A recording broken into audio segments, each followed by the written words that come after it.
Hi, I'm Annie. Contact information is in the description. So I've been thinking about the recent objective personality class on Gary Vee getting a divorce and people's reaction to that. And I've been thinking about cancel culture in general. I feel like cancel culture is an act of violence. I feel like it's self-rejection. So there's cancel culture, the phenomenon where a celebrity makes a wrong step and we just cancel them in like a blanket sort of way. We don't like you anymore. We don't listen to you. We don't buy your shit. It's like a complete cancellation. This phenomenon where people are turned off by their heroes anytime that their human fallibility shows through. And I've always been really turned off by cancel culture because it's so reactionary and it's such a black and white way to think about human beings. Human beings are complex and multifaceted, and so applying these black and white standards to them just really isn't fair. So there's a lack of critical thinking when we do this. And tribalism also comes into play, just this jumping on the bandwagon. There's like a critical mass of people in popular culture who have decided to cancel this one person, and so you just join that team.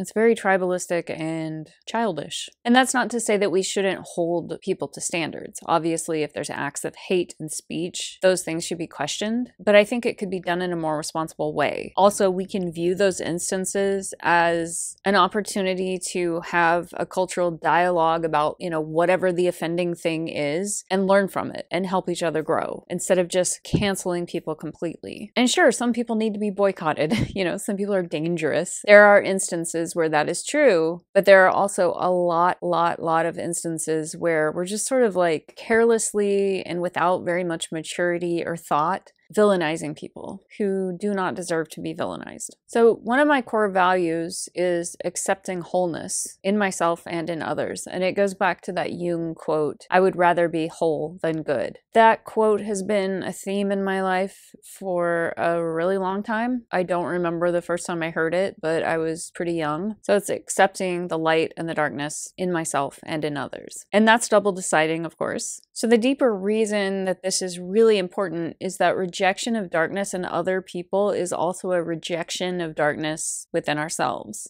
So when you reject someone else, it's essentially self-rejection because you're holding that person to this standard of perfection that isn't realistic for them, and it's also not realistic for you. So it's ultimately self-rejection. It's a violent act. Again, this doesn't mean that there's not some mature discernment about what is right and what is wrong and what values you want to align yourself with and what people you want to align yourself with. So there's a difference between this reactionary rejection of a person who is going through real human struggles and just being a real whole person and rejecting someone specifically who's really gone far off the path, or you can't align with them because it's dangerous and just way too far off the mark. We condemn and vilify others for their fallibility because we are terrified of our own. In a messed up way, it sort of feels like vilifying someone else puts this force field around us that protects us from being fallible, but it doesn't work.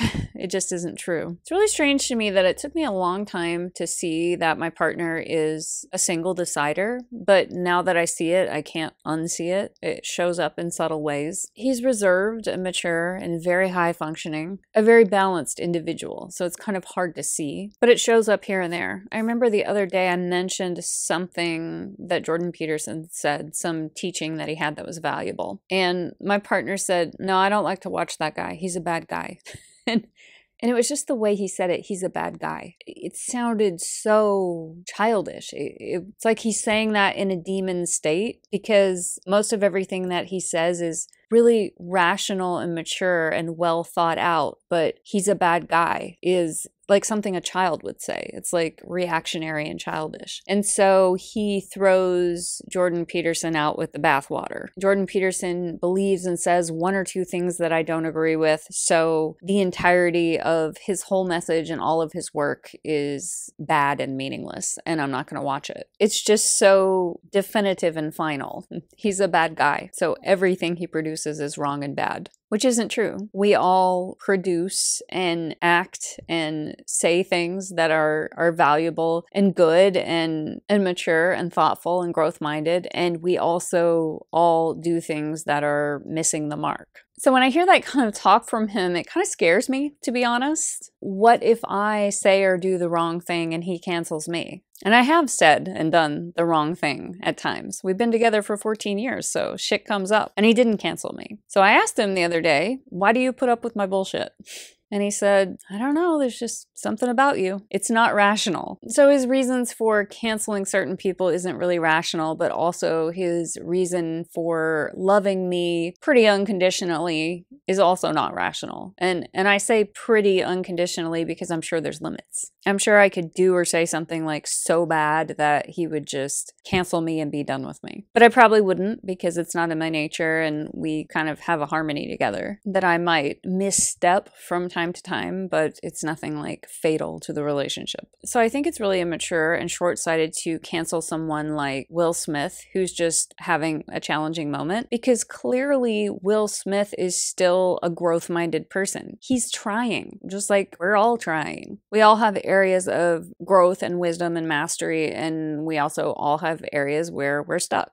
It's unfair to expect celebrities to be perfect, and it's unfair to expect ourselves or anyone to be perfect all the time. So when we hold other people to unrealistic standards, we are only teaching ourselves that nothing short of perfection is acceptable. So we condemn ourselves in doing that. When we condemn others in that way, we're condemning ourselves. We're teaching ourselves that it's not okay to be imperfect some of the time. So in that Gary Vee video, Dave and Shan also talked about marriage, and specifically about Gary Vee's divorce, and how judgmental we can be when we hold a couple to a high standard and then we see that they got divorced, and then we don't trust our heroes as much when they go through something painful and imperfect like that. I think it's really normal to be sad when a favorite couple gets divorced. Divorce is a sad, hard thing. It can be one of the most devastating things that a person can experience in their life. But it doesn't have to be, and it isn't always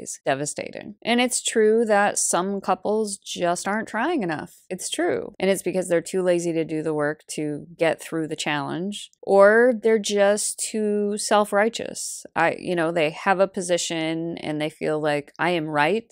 I will not change. I will not grow. I will not forgive you. Sure, all of that happens. And there are also instances where one person grows and the other one doesn't grow, isn't interested in growing. And there are instances where both people grow. Both people have a growth mindset, but they grow in different directions. And then the marriage is no longer appropriate for the life paths that they're going into. And it's really hard to see a couple that probably could work it out, but they're just not willing to do the work. That's a hard thing to see. But in the end, I don't know what it's like to be in that marriage, and it's pointless to judge. It's just none of my business. So I can only conduct myself in my relationship according to my values. I don't know what it's like to be in anyone else's relationship. I remember watching that movie, A Marriage Story, with Adam Driver and Scarlett Johansson. That was really hard for me to watch because I just was thinking like, oh my gosh, work it out. Like, you guys can work it out. I really feel like they could have worked it out. So that was really hard to watch because clearly they, essentially loved each other. So that was a hard one to watch. But then again, it's none of my business, and it's a fictional couple. So,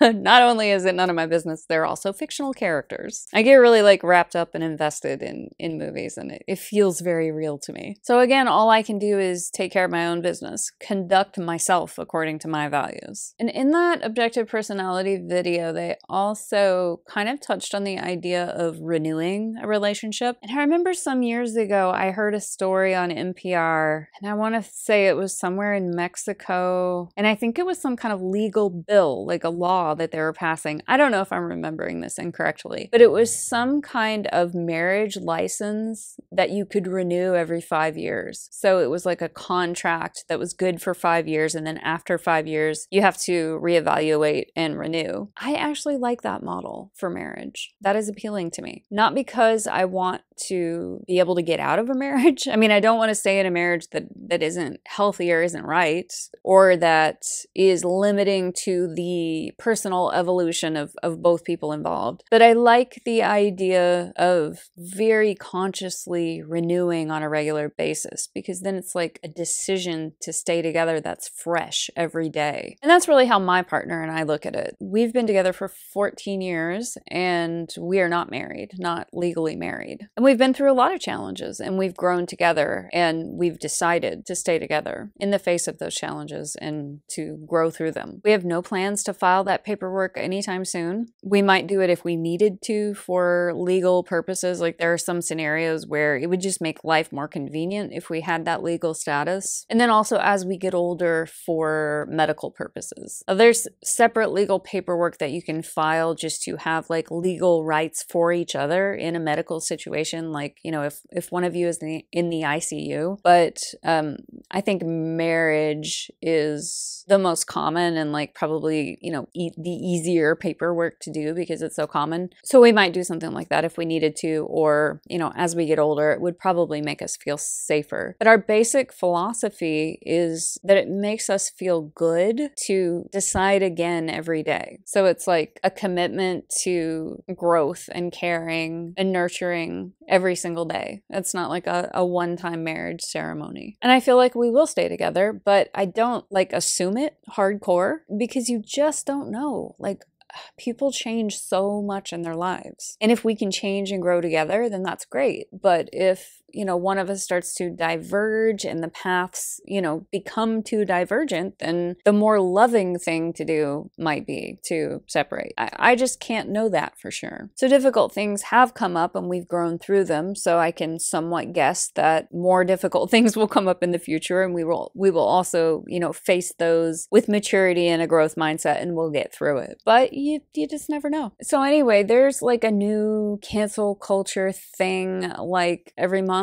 Yeah, every few weeks, there's like a new person that's caught in that canceling limelight. I really look at those things with skepticism, and I try to, you know, have a really balanced view when things like that come up, because I see really intelligent, thoughtful people trying to understand themselves and trying to understand the world, and sometimes they misstep, you know, like all the stuff with J.K. Rowling. Do I hate J.K. Rowling? Am I going to cancel her? Do I think she's evil? No, I think she's really intelligent and she's trying to understand. Yeah, I don't cancel her. And I don't cancel myself because I'm trying. And I know that I'm trying, even though I'm a real dumbass sometimes.